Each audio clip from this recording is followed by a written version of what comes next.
పెట్టాలి దీపం. కానీ కార్తీక పౌర్ణమి నాడు దీపం వెలిగిస్తే వెలిగించి వెళ్ళిపోకూడదు.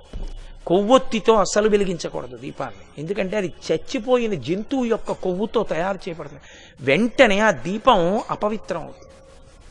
కాబట్టి కొవ్వొత్తులతో వెలిగించకూడదు, అగ్గిపుల్లతో వెలిగించకూడదు. కార్తీక పౌర్ణమి నాడు సుగంధమైనటువంటి దాంతో, అంటే అగరుపుల్ల వెలిగించుకుని అగరపుల్లతో దీపాన్ని వెలిగించుకోవాలి. వెలిగించి వదిలేయకూడదు. దాంట్లోకి వెంటనే అక్షతలు తీసుకుని చేత్తో పట్టుకుని దామోదరమావాహయామి అని కానీ త్రయంబకమావాహయామి అని కానీ రెండు మాటలలో ఏదో ఒకటి చెప్పాలి. అంటే దామోదరుణ్ణి కానీ త్రయంబకుణ్ణి కానీ దీపం మీదకి ఆహ్వానం చెయ్యాలి. ఎక్కడైనా చెత్త ఉండిపోయినా కూడా రేపు లౌకికాగ్నితో వెలిగించకూడదు.